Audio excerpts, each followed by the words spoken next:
nature of gas, nature of adsorbent, specific area of the adsorbent, then effect of pressure and activation of the adsorbent. ये 6 factor है जिसके ऊपर किसी भी gases का solid के ऊपर एडजॉर्प्शन डिपेंड करता है। The adsorption of gases on liquid on the surface of solids depend on the following 6 factor.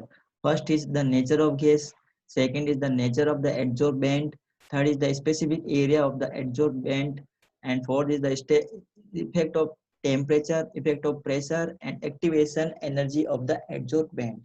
तो फर्स्ट हम डिस्कस कर लेते हैं नेचर ऑफ द गैसेस। तो नेचर ऑफ गैस का मतलब यहाँ पे गैस क्या होगी होगी एडजॉर्बेट होती है।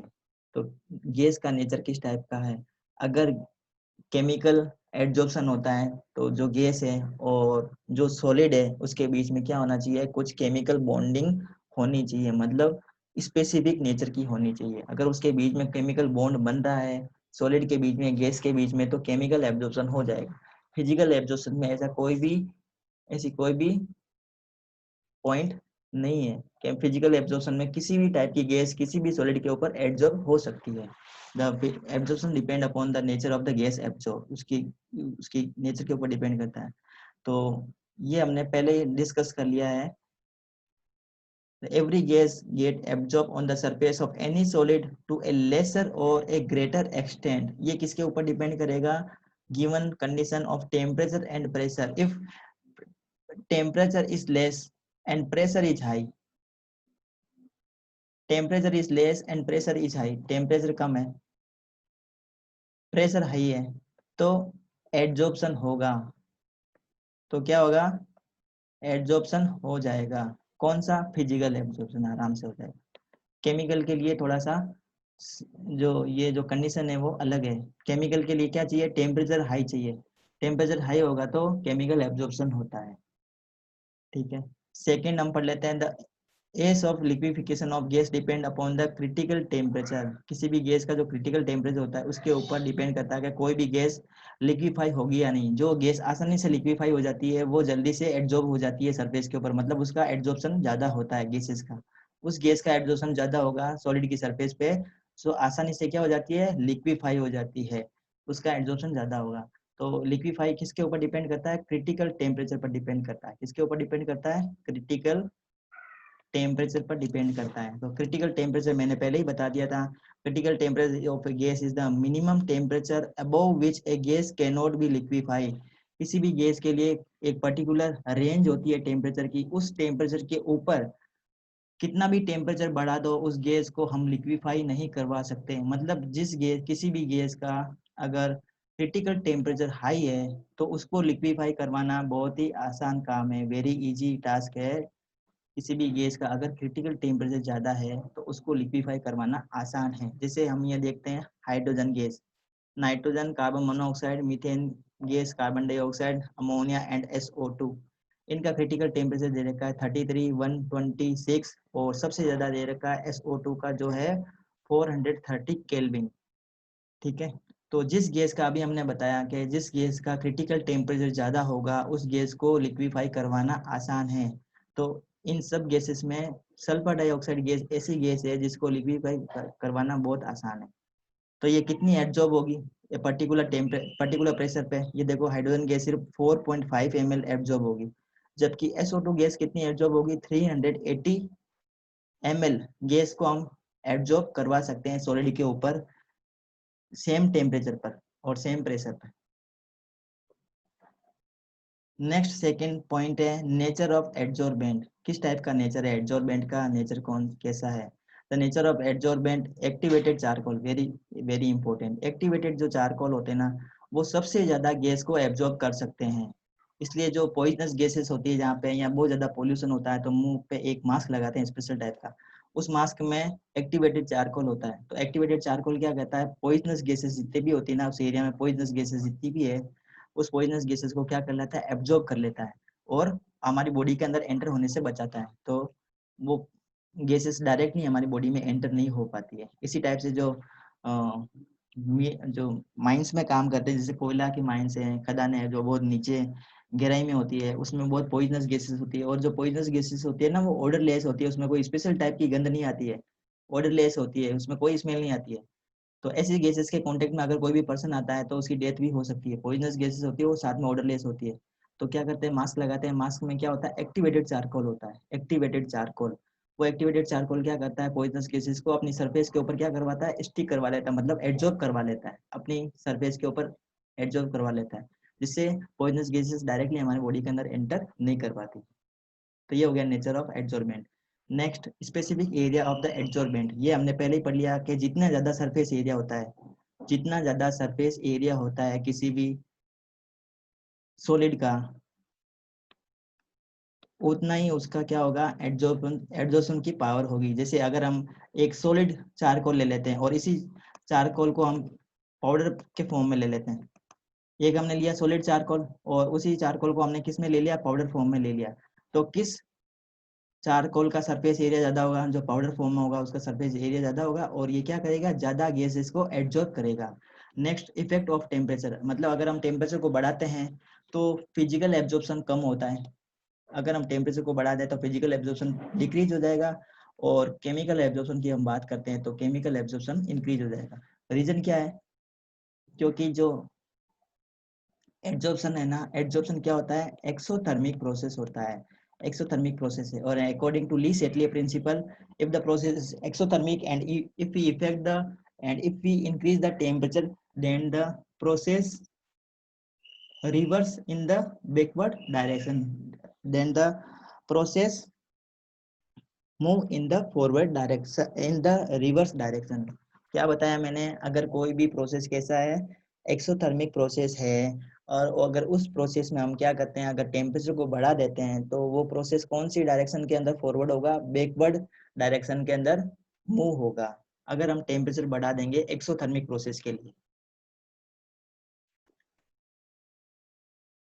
तो ये सारे पॉइंट ये लिखे हैं बच्चों। ये देखो, ये एक एग्जांपल से बताया, ये गैस जो एडजॉर्बेंट है, एडजॉर्बेंट है, और जो सॉलिड जो एडजॉर्बेंट होता है जिसकी सरफेस पे ये गैस आके एडजॉर्ब होगी।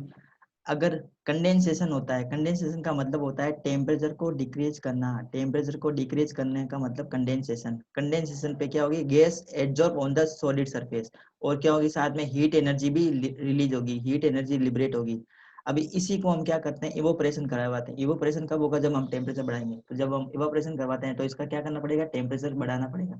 तो अब इस कंडीशन में अगर हम टेम्परेचर बढ़ाते हैं, एक्सोथर्मिक प्रोसेस में टेम्परेचर बढ़ा देंगे, तो ये क्या होगा, फॉर बैकवर्ड डायरेक्शन के अंदर वापस मूव हो जाएगा, तो गैस वापस क्या हो जाएगी, रिलीज हो जाएगी। ये according to Le Chatelier principal हमने पहले भी देख लिया है। तो एक ये ग्राफ देख लेते हैं। देखो, जैसे जैसे हम प्रेशर बढ़ाते हैं, ये देखो, ये इधर लिखा प्रेशर, इस एक्स एक्सिस पे हमने लिया प्रेशर, और वाई एक्सिस पे लिया हम नाइट्रोजन गैस का absorption, absorption of nitrogen gas on the Y axis. मतलब यहाँ पे ये है कि जैसे जैसे हम टेम्परेचर को बढ़ाते हैं, टेम्परेचर को बढ़ाते हैं तो वैसे वैसे एब्जॉर्प्शन कम होता है। देखो 195 केल्विन पे इसका एब्जॉर्प्शन ये है, नाइट्रोजन गैस का एब्जॉर्प्शन ये, और 273 केल्विन पे इसका एब्जॉर्प्शन क्या है, कम हो गया। जैसे जैसे टेम्परेचर बढ़ाएंगे वैसे वैसे एब्जॉर्प्शन क्या होता है, कम होता है, और जैसे जैसे हम प्रेशर बढ़ाते हैं वैसे वैसे क्या होता है, एब्जॉर्प्शन बढ़ता है। तो ये कंसेप्ट आपको क्लियर हो चुका होगा। इफेक्ट ऑफ प्रेशर जैसा अभी हमने पढ़ा था, सेम वही है, इसमें बार बार डिस्कशन करने की कोई जरूरत नहीं है। ठीक है, इफेक्ट ऑफ प्रेशर अभी हमने पढ़ ही लिया। अगर हम प्रेशर को बढ़ाते हैं, if we increase the pressure for physical absorption, then the absorption will increase. Reason यही है, according to the Chatelier principle, अगर हम प्रेशर बढ़ाते हैं तो जो रिएक्शन है वो कौन से डायरेक्शन में जाएगी, फॉरवर्ड डायरेक्शन में जाएगी, क्योंकि जो एब्जॉर्प्शन होता है वो एक्सोथर्मिक प्रोसेस होती है। ये लिखा था, decrease of the temperature and increase in the pressure both tend to increase the extent of adsorption of a gas on a solid। ये इंपॉर्टेंट पॉइंट है। नेक्स्ट हम पढ़ लेते हैं next point, activation of adsorbent, activation of adsorbent. अगर adsorbent जो है जिसके ऊपर गैस एडजॉर्ब हो रही है, उसकी एक्टिवेशन के ऊपर किस टाइप से डिपेंड करता है। तो activation of adsorbent means the increasing the adsorbing power. कैसे बढ़ेगी? एक तो एडजॉर्बेंट की सरफेस एरिया बढ़ा दो, एक तो इसका क्या बढ़ा दो, सरफेस एरिया, तो इसकी पावर बढ़ जाएगी, एडजॉर्बिंग पावर बढ़ जाएगी। It is very necessary to increase the rate of adsorption.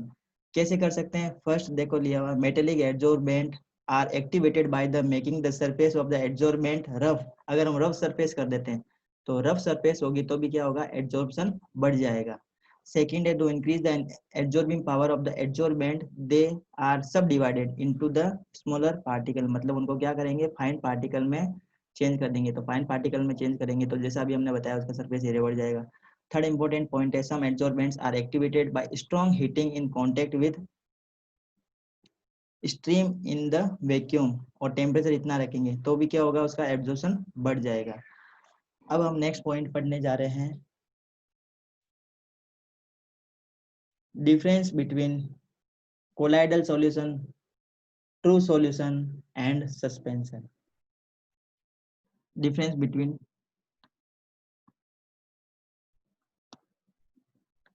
True solution, colloidal solution, colloidal and suspension.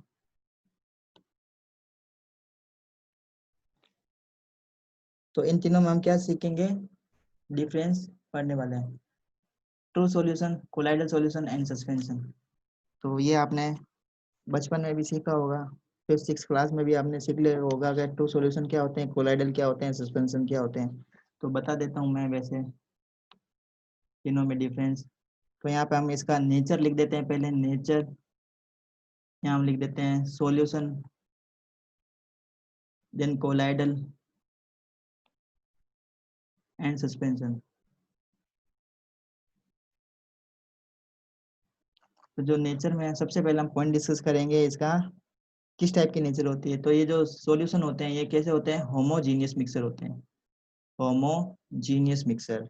और जो कोलाइडल सॉल्यूशन होते हैं ये हेट्रोजीनस होते हैं, हेट्रोजीनस मिक्सर। और सस्पेंशन भी हेट्रोजीनस मिक्सर होते हैं। सेकंड पॉइंट हम बात कर लेते हैं इसकी पार्टिकल साइज की। पार्टिकल साइज, तो पार्टिकल साइज सबसे कम होती है सॉल्यूशन के अंदर, जो पार्टिकल की साइज होती है वो है less than 1 nanometer, less than 1 nanometer. और जो कोलाइडल सॉल्यूशन है उसमें पार्टिकल की साइज होती है 10⁻⁻6 टू 10⁻⁹ टू 10⁻⁹ टू 10⁻⁻6 मीटर। और जो सस्पेंशन है उसमें जो पार्टिकल की साइज होती है वो है मोर देन 10⁻⁻10 मीटर। ये हो गया पार्टिकल की साइज। नेक्स्ट हम इसमें देख लेते हैं setting of the particles. Third point हम देख लेते हैं setting of the particles, setting of particles. तो इसमें पार्टिकल कभी भी नीचे सेटल डाउन नहीं होते हैं, इसमें कोलाइडल में भी सेटल डाउन नहीं होते हैं, सस्पेंशन में पार्टिकल नीचे सेटल डाउन हो जाते हैं। नेक्स्ट फोर्थ पॉइंट हम देख लेते हैं इसमें विजिबिलिटी, विजिबिलिटी। तो ये जो सॉल्यूशन होता है ये ट्रांसपेरेंट सॉल्यूशन होता है, फुल्ली ट्रांसपेरेंट होता है। और इसमें अब जो पार्टिकल्स होते हैं, particles of the solutions are not visible, particles of solute are not visible. Colloidal के अंदर भी क्या होगा, particles are not visible, particles